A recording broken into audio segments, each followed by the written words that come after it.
Hello and welcome to the Easter episode of Two Grey Beards. Andy, what do you think happened this week? Anything relevant? Anything that should make us think differently about the economy? Well, the simple answer is no, but there are things that are worth mentioning. Um, at the beginning of the week on Sunday, we OPEC. had the OPEC decided to cut production, which caused a very abrupt rally in the shorter oil futures contracts. Unfortunately, we were trying to buy XLE before this from our Yeah, last sod's law, episode, and isn't that it? ran away from The us. timing was Um, perfect. Yep. Throughout the week, we saw what were very weak economic data, the ISMs and the PMIs, the JOLTS report, and the ADP report were all weak. And the one thing to notice on 3 out of the 4 of those reports is it's all survey data of purchasing managers and industrial services managers. All of those were taken during the middle of the bank crisis. So it's interesting that they were weak, but and particularly weak. But we'll see if that weakness is a little exaggerated given what seems to be a relative end to the banking crisis, at least for the short term, to the banking crisis. And then today, we had the employment figure, which is the big number that everyone was waiting for. And the non-farm payroll number was higher than expectations, with quite a bit of government jobs generating some of that exuberance. The what I think is important from political cover reasons for the Fed's actions is the unemployment number fell to 3.5%, and that's just disarms anyone saying, hey, you're causing job losses when there were job gains and the unemployment rate actually fell. Our average hourly earnings was in line on a month over month basis, slightly weak on a year over year basis, but still at 4.2%, meaning wages are growing at a rate that is inflationary. If certainly, even if it's going, the inflationary pulse is fading a little bit. So net, the market's not open today, and so net, we saw equities really doing nothing. Some equities doing better than others, some doing worse than others. And we saw the front end of the bond market very, very weak, meaning yields rose after a week of yields falling on weak data. We had a Yeah. sudden reversal of all of that essentially today, this morning. And that puts us in a place of basically where we were last week, with the economy weakening, wages weakening, inflation weakening, but we're not there yet. And so, any idea, I happen to be a little bit more hawkish than Nick in that I think the Fed will continue to raise by 25 basis points for multiple meetings. But I think we both agree that the pause is going to be Yeah, a and long pause. the bond curve really says it all. Every time the short end rallies, you have exuberance, you have a lot of flattening because people think, here we go, we're going to now get cuts from the Fed because of the weak data. The economy is going to weaken further and there are going to be cuts. And then a stronger number comes in, like today's non-farm payroll, and all the gains of the past 3 days wiped out in an hour. So I think this is going to continue simply because of the negative carry that's involved in holding short duration paper and long duration paper. But it's going to take some time because the bulls are going to argue that, wait, we haven't seen all the damage that's been done by the banking crisis to the real economy. That data is only going to come out next month. But I wonder what the excuse is going to be next month.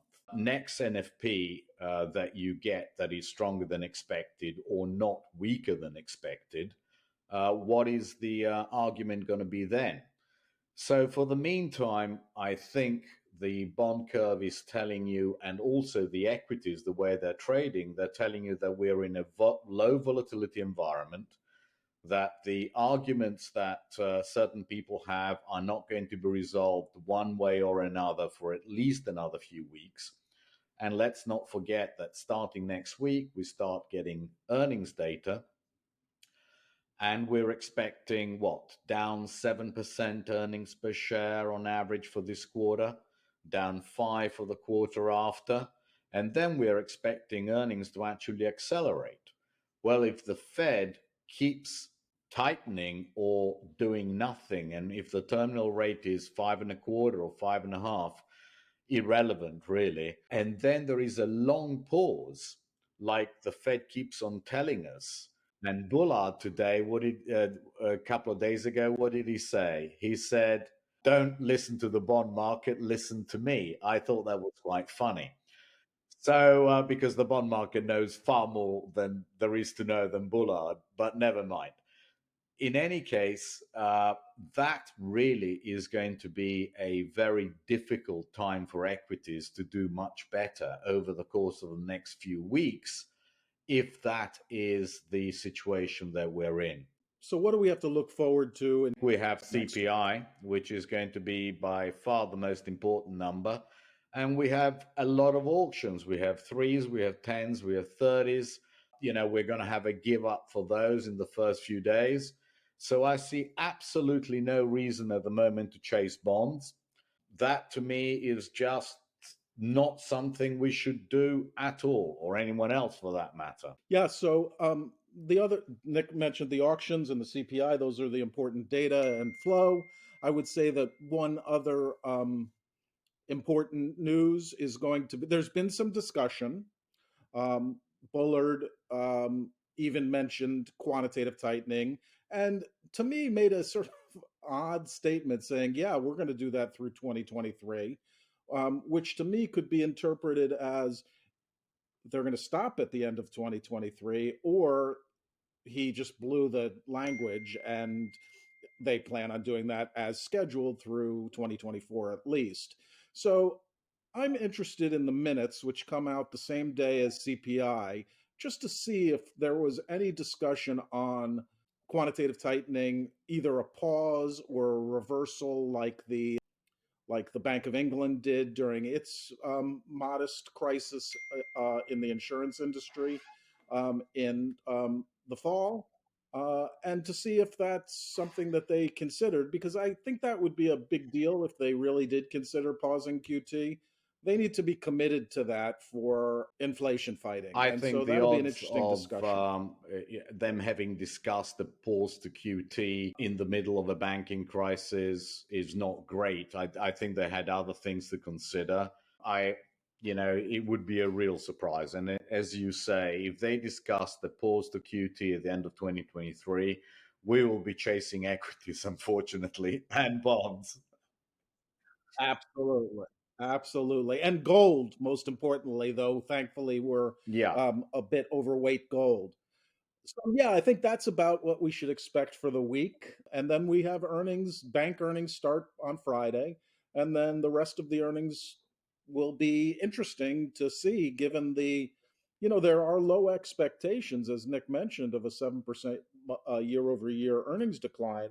But somehow the markets continue to ignore that expectation. Perhaps they believe expectations will be, as typical, lower than what actually is reported. But we'll see. And so, we'll pay attention to that the following week. But for now, what do you think about I the think we portfolio? stick to exactly what we have. I'm loath to chase equities at these levels. I think our allocation to gold should not be cut just in case there is some kind of a surprise. Although we are rich and we'll probably come back 3-4%, that to me is not significant enough to do something now. Because as you said, if they did discuss cutting QT at the end of 2023, gold is going to be up another $150 before you can say hello. Yeah, So I think we wait at least till CPI Wednesday. And if there are any changes that we should make to the portfolio, we will send out an email immediately as an emergency email and act accordingly. sounds good. So, nominal bonds, we still don't have any, and we think that's the right play. And inflation linked bonds, we still have an allocation, and that would benefit from the Fed giving up on QT. And stocks, we sold some puts on XLK, as we had mentioned in our prior video. I don't know that I'd want to own those puts through earnings, but we still have quite a bit of time for that. And I thought about this idea of selling additional puts in equities just to, top off our um, exposure at levels, but seems Yeah, like the vol VIX is very is low. 19% hovering around there. Every time it rises, it gets slammed. I think that for the premium that you would get to sell the strike that we want to own some equities at, it's just not worth doing. You're losing out on the optionality of being able to react. And therefore, I think it's better to actually send out an email if the market were to fall, where we say we are buying at this level if the market reaches it. I think that is much better optionality.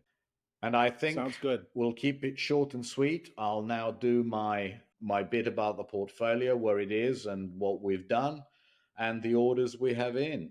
As far as the portfolio is concerned, absolutely nothing has changed. We're at approximately 23, 24% in equities, as you can see, 15% in bonds, and roughly 50% in cash. So we are vastly underinvested, and we see really no reason to change, as we mentioned just now. I have naturally updated the chart pack and also the broker statement. The broker statement for the 6th is here, and also the broker statement for the month of March is uploaded here as well.